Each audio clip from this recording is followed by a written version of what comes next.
in terms of getting improved brand equity across the country. So I can only testify to the importance of maintaining the advertising effort despite the economic conditions. So that's really it from me, but very happy, JB, if people had the time to ask any questions, I'd love to be able to answer them, and otherwise we can go and have a beer. No.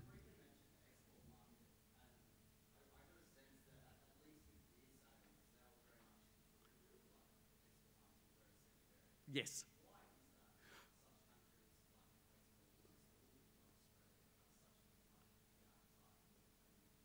Yeah, it's a good question, and I think it's all about investment versus gain. You know, by the time we discount beer compared to what we would sell it for in Australia. We discount beer when we export it. So beer is sold basically in global terms for about $10 to $12 a case. It sounds ridiculous, but I mean that's excluding excise, of course. But it's about $12 a case we would sell beer overseas for. But by the time it goes through the distribution channels, clearly it ends up in the premium beer market in whatever country you're trying to sell it in. So it's really a process of Coles to Newcastle. You're competing against the strong brands that have already established breweries in those export countries that you're targeting. So and really you can't afford to spend much money on promotion until you've got a reasonable head of steam. So for instance, we now are selling about 80,000 cases a year to the US, and we've now stationed a man, Terry Minikin, over there to help in promoting the product. But of course, we're not really doing much in terms of advertising or product promotion apart from sales representation to retailers. So it's a challenge, and I think we're gratified that in places like Asia, as you mentioned, people do come to us, and providing we make the effort to work out methods of distribution to the different Asian countries, we do tend to sell probably about 40,000 cases through Southeast Asia, China and Japan. So it's only small, but it's something which is continuing to grow. So although our volume has gone from something like just in since we moved to Regency Park 27 million litres up to 57 million litres, we're still selling about 3% of our beer overseas. So I don't know whether I've answered your question well enough, but it's a bit of a challenge. And the other thing to say is it's a challenge against the global brewers. The global brewers are getting bigger and bigger. So AB InBev now is something like 400 million hectolitres worldwide, and SAB Miller 200 million hectolitres, and then you've got Carlsberg, Heineken. So those four brewers represent something like 60% of the global market. So of course what they do is, if they're not exporting to countries, they've got breweries in just about every country, and that's the challenge that you're up against. The big boys who are only going to get bigger and bigger. And of course the beauty of that is that their advertising dollar is better spent. So someone like AB will sponsor Manchester United or the Olympics or soccer or whatever, the World Cup, and get good bang for the buck in terms of global reach. So that's the sort of challenge you're up against. So the effort has to be in terms of getting your message across in product differentiation, but you've got to have the distribution to the market in the first place. Yeah. It is a long-term objective. We'd like to get to 5% of our total beer going overseas. So that's a challenge we've set for ourselves. As I say, we've continued to grow over the last 15 years, and we've always been doing 2 to 3%. So we'd like to get it up to 5%, but it does mean trying to work out which markets we should focus most on. You know, so the US and the UK. Previously, the UK was reasonable for us, but of course it's imploded with the GFC, and they've stopped buying wine as well as beer.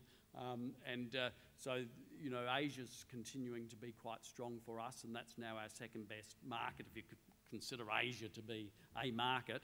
And we're doing more work in New Zealand now.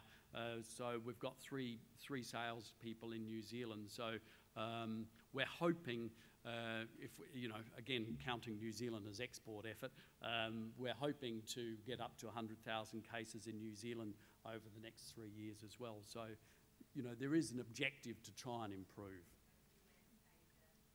That's it. US, we have one man, Terry Minikin, on the eastern seaboard, and we have Michael Cameron on the western coast, on the west coast. So, and we've got a company over there which is basically our broker, buying the beer from us, and then with those two sales people knocking on the doors to the retailers to try and get listings.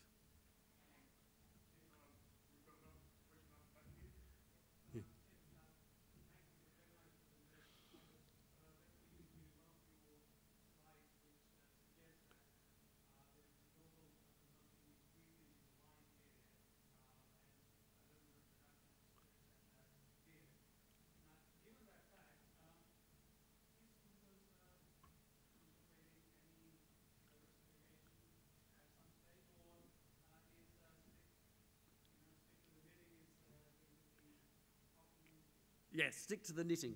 We have had it put to us that and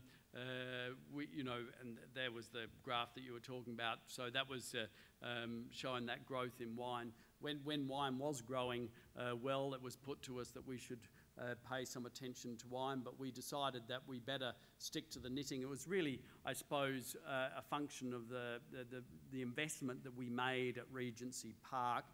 We spent $40 million in 2000 and 2001, which for us was a big investment, and then we've continued to spend, so that we've now spent more than $100 million at Regency Park since 2000. So it's a big investment. Brewing, unfortunately, on the one hand, does tie up a lot of capital because it's capital intensive. It's not labour intensive, so we only employ 118 people at Regency Park and about 60 people around the rest of Australia. But it's a barrier to entry, so that's the good thing for us. That whereas a lot of people have got into winemaking because there are low barriers to entry, it would seem, and we've got 2,000 winemakers in Australia, or wine companies in Australia. We really only have Foster's, Lion Nathan, Cooper's, and now a new entrant in the form of SAB Miller with Coca-Cola. And it's a function of barrier to entry. SAB Miller's building a brewery in the north of Sydney, around Wyong, and they say they're going to spend with Coca-Cola $200 million on that brewery. So it's a big barrier to entry, and I think for us it's better to stick to the knitting just because of the huge investment required and the fact that having made that investment, we've got to try and get some value out of it, and hopefully we'll be around for another few decades yet.